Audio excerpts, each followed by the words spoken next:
Okay, have you ever tried to write a sidekick character into your story and been kind of at a loss as to what to do with them or what they should be doing in the plot or how to craft them? Or maybe you have the opposite problem and you end up with so many ideas and so many themes for your sidekick that you suddenly worry if you're going too big or too deep or too detailed with your sidekick character. So where is the dividing line between a protagonist or a main character, I guess I should say, and a sidekick? And what is the function of the sidekick in the narrative, and how should we craft them? So many questions. All right, so we're going to go over all things sidekick characters in this episode. So if this is something that you have ever tried to do or think you will ever do at any point or are just curious about, because let's face it, sidekick characters are really big in mainstream stories, right? So if that's something that you want to learn about, then stay tuned because this is what we're going to dive deep into. Hi there, aspiring fiction author. Welcome to Fiction Author Business School.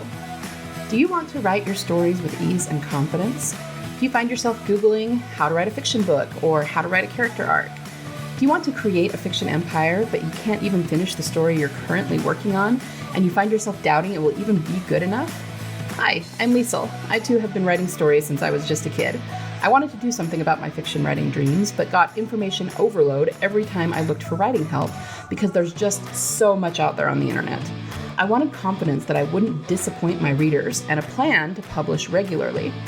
I knew the foundation of any author career, including the marketing aspect, is a stellar and well-written story, but I didn't know how to be sure that my story was solid. I went on a journey to figure out what really makes readers tick and how to incorporate those addictive elements into my story. In this podcast, you'll find specific tactical fiction writing tips, solutions to writing more words more efficiently, and secrets to mastering your author mindset. So put on your fuzzy slippers, grab a notebook and pen and some chocolate, and let's write some fiction. All right, everybody, welcome back to the Fiction Author Business School podcast. If this is your first time listening, welcome, welcome. We like to geek out about stories here. And if this is not your first time, then welcome back. Today's question comes from author Morgan Dewey. She wanted to know about the sidekick archetype and how to write great sidekicks. And at first, I was thinking that the sidekick is not actually an archetype. It's more like it is a type of character, but I just wasn't really thinking of it as an archetype. But I gotta say, I was wrong about that. When I started doing some research on it, most sources list it as an archetype. And I guess that does make sense because an archetype is less a character in and of itself. It's more like a role or a function in the story that any character at any time can step into. So yeah, you could argue that any character could kind of become a sidekick at any time and fill that function. However, all of that said, when you are writing a sidekick character for your story, you do actually need to kind of adhere to a particular set of criteria in order for that character to qualify as a sidekick, and that is what we're going to talk about today. I have 5 attributes of good sidekicks and 5 functions of good sidekicks. So there's a lot to cover here, but it's actually really interesting when you get into it, and after doing some research on this, I totally want to write a sidekick character now. And the thing is, I'm sure I have a few sidekick characters that I just have not thought of quite that way, and you probably do too. So you can apply some of these things to your work in progress and see what happens and how much more depth it can give maybe one of your side characters. All right, so let's talk about attributes of the sidekick character first. These are things that you need to give them as a character while you're crafting them, right? Number 1 is that they need to be well-rounded. I would say they need to be just as well-rounded as the main characters, meaning they do need to have their own backstory. They do need to have their own wounds. They do need to have their own arcs and character development. They need to have their own voice, their own style, their own words, their own, everything you do to plan your main characters, you need to plan the sidekick the same way. Now, I'm going to give you a caution here because even though you're doing the same planning and development with your sidekicks as you are with your main characters, you're not going to show as much of it in the story for your sidekicks as you would for your main characters. And the reason that I'm giving you that as a caution is because, especially as creative authors who love the characters that we craft, the good and the bad, we tend to want to show more of them. And there's nothing wrong with that, but I would resist that urge because the moment that you are showing as much of, both the inner and the outer of your sidekick as you are of the main character, at that point, they cease to be a sidekick, right? They have become just another protagonist. And there's nothing wrong with that. You can write multiple protagonists. Heaven knows I do. That's like my bread and butter, right? But if you want to keep the character as being a sidekick character, then you need to show less of them, and they need to truly be more of a side character. Okay? Now, what does that look like? How do you do that? How do you measure what to show or tell or what not to show or tell? I would say the biggest thing is going to be in the point of view chapters. And this is really just my take on it. Clearly, you can do whatever you want and whatever serves your story. But I would say for a sidekick character, I would keep away from showing their point of view or having a chapter from their point of view as much as possible. And the reason for that is that doing that is the fastest way to make them a protagonist. Okay, so, I mean, again, there's nothing wrong with having a chapter or two or a scene or two from a sidekick's point of view, especially if logistically they need to witness something that no other character is going to witness and you have to have that for the story, of course. But if it's only a scene or two, then they are not on equal footing with your main POV characters. You see what I mean? So it would still be considerably less, and they could still be a sidekick. I said they need to have their own arcs and transformations, and that's true, but I would say they need to be much less in depth than the main characters, both, again, so that we're keeping them as a sidekick and not a main character, and because you're not going to be in their point of view quite as much. So this is like the one place where it's probably okay to show some sort of minor transformation from the outside without getting into the character's head for it.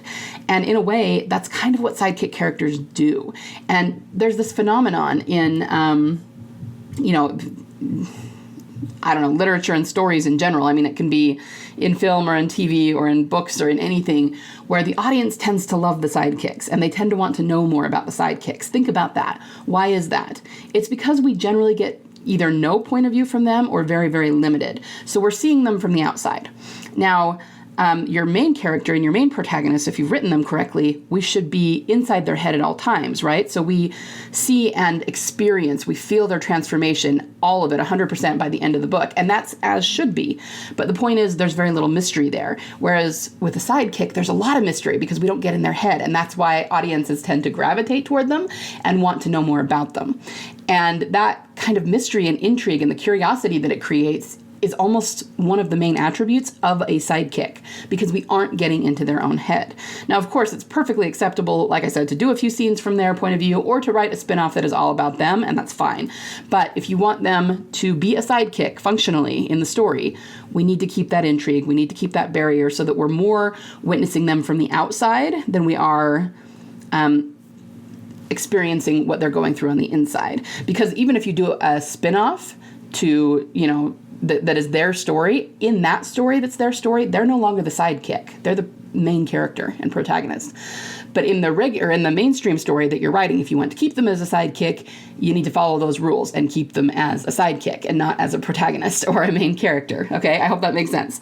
So that's the first attribute. They need to just be very well-rounded, but only shown in a limited way.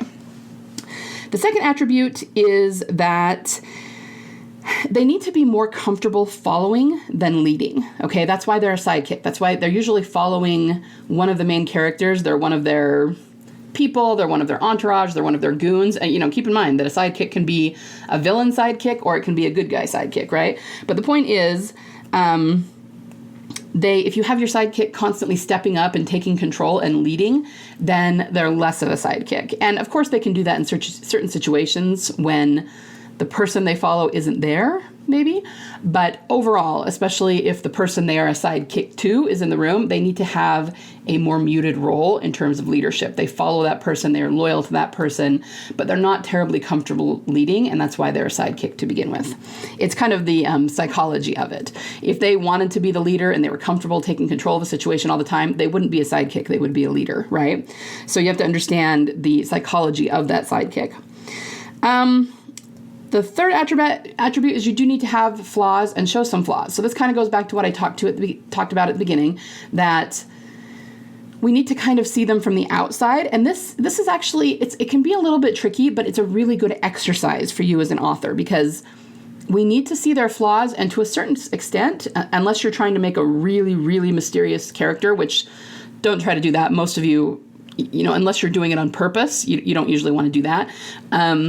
But we need to see their flaws and we need to understand them, even though we're not getting inside their head. So this becomes an exercise for you about how to show that and how to help the audience understand it, even if we're not getting their point of view.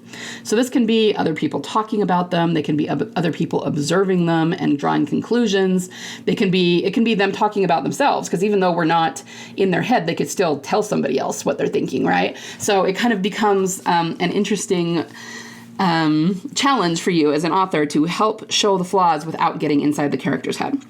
The next attribute is that they need not to outshine the main character, so either the protagonist or the villain, but they can be better at them than them at some things.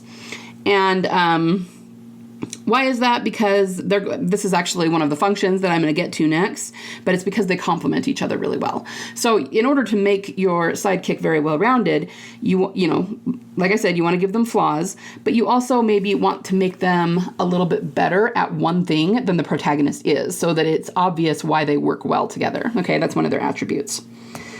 And finally, the final attribute of a sidekick is that they need to align with your story's themes. Now, of course, you can do that in many, many ways, right? So they can be in perfect alignment with the theme, like their story goes along with the theme and it's very on the nose.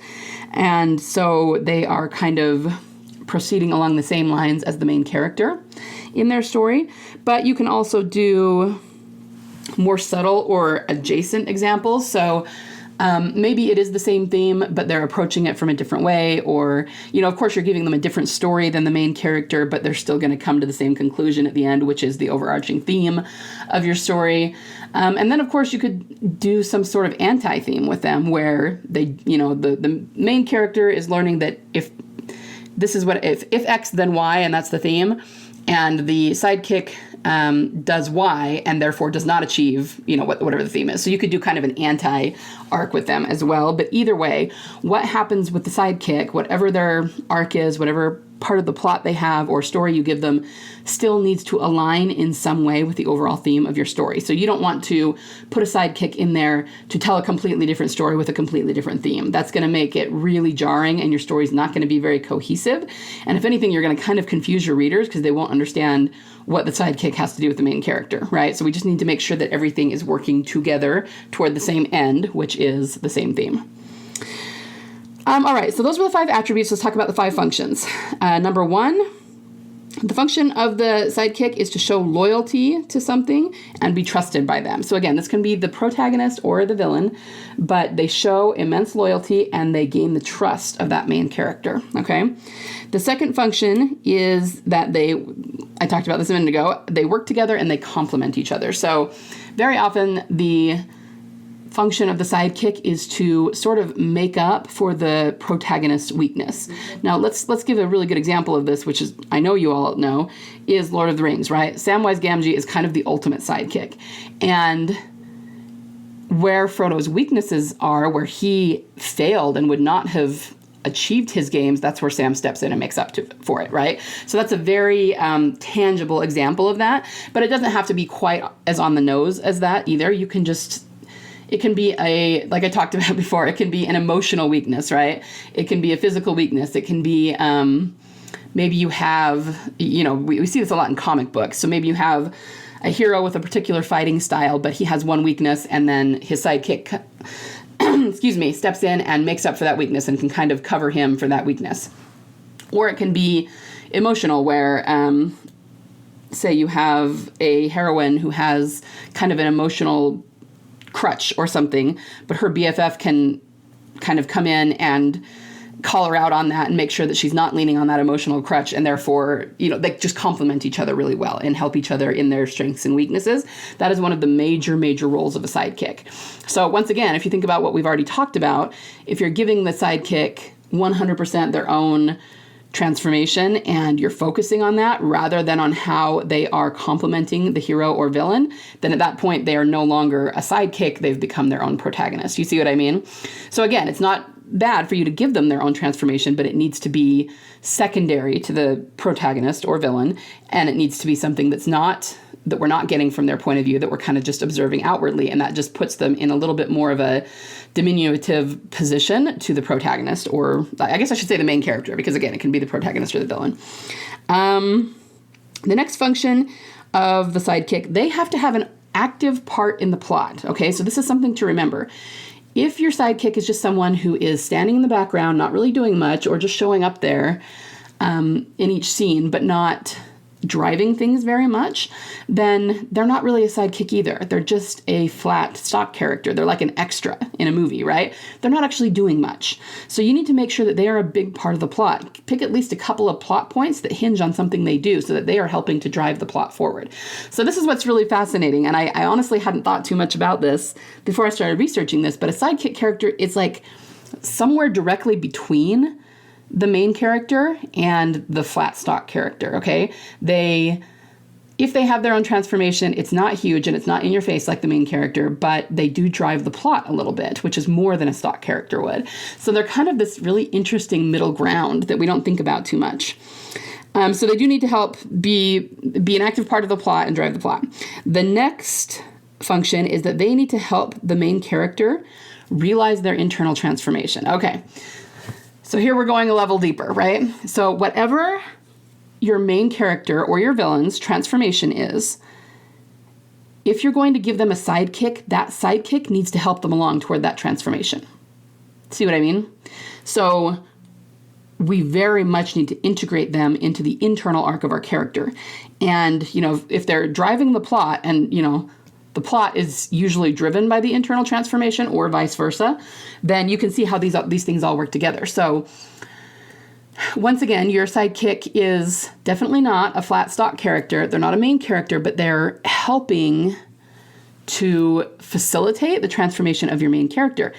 That's pretty huge. That gives them a massive, really important role, even though they're not the main character. And again, probably the best example is Samwise Gamgee, because he helped Frodo with everything, right? He did help drive the plot. He did help him reach his transformation. He did help him, achieve what he was trying to achieve. And if not for him, then Frodo would not have achieved it. So I would say that with the sidekick character, you need to make sure, if you're going to, again, you don't have, I keep going back to this because this is something you don't have to do if you don't want to. Obviously, you don't have to have a sidekick character.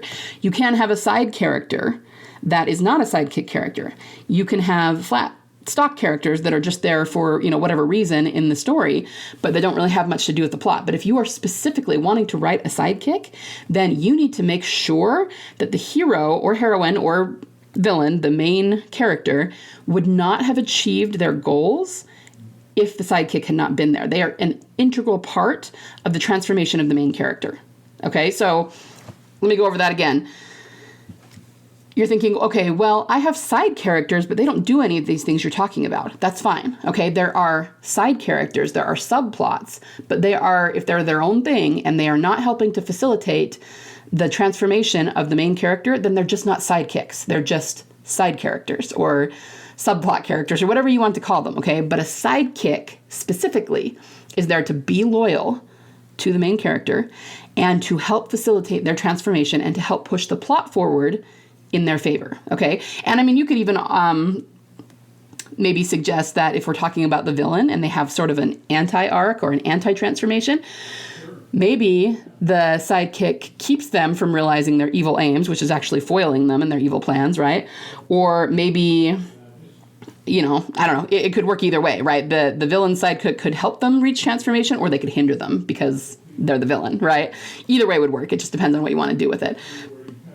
But it's just important to understand the difference between a sidekick and a side character, okay? Once again, they have to be loyal to the main character. They have to move the plot forward in some way. They have to help facilitate their transformation, okay? Those are really, really important. And finally, they have to assist or accompany the protagonist. So we've kind of already talked about assist, especially where Samwise Gamgee is concerned. But, I mean, even outside of the transformation, even outside of the really dramatic moments, maybe they assist them in a more mundane, everyday way. Okay, so they can assist them physically, they can add tension, They can either fight or help the protagonist fight. They can call out the protagonist or tell them the truth. I kept thinking about King Lear and the Fool, right? If you're into Shakespeare very much. I never really thought of the Fool as a sidekick. He's called a lot of things, but really, because he helps facilitate the transformation and he's calling Lear out on his crap, he really is a sidekick in function. So that's kind of interesting. The sidekick, they can give backstory, they can give moral support. All of these things are ways that they can assist the main character that they're a sidekick to. The other thing is they do need to accompany the main character. So if your main character for most of the story is at location A and your sidekick is at location B, again, not really a sidekick because they're not in the same place. Kind of by definition, they need to be in the same place at least most of the time. Of course, however the story plays out, they can go to different places, but I'd say 75+% of the time they need to be in the same place. Otherwise, they're not really functioning as a sidekick. Okay? So that is kind of what I have, and that was a lot. That was a real deep dive. Okay, so let's go over them one more time really quickly. In terms of attributes, sidekicks need to have their own development, meaning their own backstory, their own wounds, their own voice, their own style, their own way of speaking, all of that. Number 2, they need to be more comfortable following than leading for the most part. Number 3, they need to have flaws that are shown, even if we're not in their point of view. Number 4, they need to not outshine the protagonist, but they might be better than them at, one or two things, which is how they complement each other. And finally, they should align with the themes, whether it's going directly with the theme or against the theme or, showing like cautionary tale, what not to do with the theme. It doesn't matter, but they need to align with the themes in some way so that they are cohesive with the story of the main character. Now, in terms of function number 1, they need to show loyalty to either a protagonist or antagonist main character and be trusted by that character. Number 2, you need to show that they complement the main character in some way, so they kind of step in to cover their weaknesses and the two of them work well together. Number 3, they need to play an active part in the plot and actually drive some part of the plot. Number 4, they need to help the main character, either the protagonist or the villain, realize their transformation in some way. Number 5, they need to assist the protagonist in some way, which can be a physical assistant, adding tension, moral support, fighting or helping the protagonist, calling out the protagonist, telling the truth, give backstory. Myriad ways. They need to assist them in some way, and they also need to accompany them throughout most of the story. Okay? So, that's a lot, and I feel like we could almost do a deep dive into each of those functions if we really wanted to. So I'm going to end it there for today because that's what I have. But if you guys want to know more or if you want me to deep dive into those functions even deeper, let me know. You can leave a review on the podcast, which you're welcome to do at any time. I really appreciate your reviews, but your reviews don't even have to be talking about what you liked about the podcast, although they could. You can actually ask me questions in the reviews and I will read them and get around to answering them on the podcast. But you can also DM me at Six Figure Storyteller on Instagram, and I get into my DMs and read messages there too. So let me know what you guys think and let me know what you guys want me to do episodes on. Don't get me wrong, I've got plenty of things I can talk about, but I want to know what's going to serve you the most and what you're struggling with, okay? I've also got a few exciting announcements. I'm still putting together some programs. It's taking a long time. I'm actually a little bit late with this episode this week because I just had a crazy busy couple of weeks, but I'm finally getting back to a regular schedule. I've had a lot of people asking me about a previous course that I had that's called, I've actually changed the name. It's now called Email Marketing for Authors, where I teach authors how to set up email sequences to nurture their lists, turning their subscribers into mega fans and also guiding them through their backlist to sell books on autopilot, through email. And I haven't had that course for sale in a while. It's probably been a year, but I've had a lot of requests lately about people who want it and want to know where they can get it. So I'm kind of revamping it right now. And it's probably going to be on sale again in the next week or two. So just stay tuned and I will let you know. And then it's probably going to be either the end of April or the beginning of May. I'm going to do a boot camp on how to create a character. We're going to go really in depth, how to create the character wound, how to create the character backstory, how to use the character to drive the plot, what the arc should be, what the theme should be, all of that. It's going to be a boot camp. So I don't have it quite set up yet, but you will be able to register for it. It's going to be free. It's going to be a free event in the next couple of weeks. So just stay tuned for that. I will make sure and announce it here on the podcast and on social media and everywhere else. So I do have some fun things coming up that I'm working on. I'm really excited to present them to you guys. So yeah, let me know what you thought of this episode, what you would like me to talk more about. And other than that, have a wonderful week of writing. And remember, there is always a market for awesome. See you next time. Thanks so much for listening today. Before you go, would you be willing to do me a solid? If you found any value at all in this episode today, would you be willing to share it with other authors just like you in the hopes that they might find some value in it as well? Happy story crafting this week. Remember, only you can bring the world the unique story that you are trying to tell. Only you can succeed in your own unique way in getting it out of your mind and your heart and into a medium where it can reach thousands, if not millions, of salivating readers. You don't have to worry about failure because there is always a market for awesome.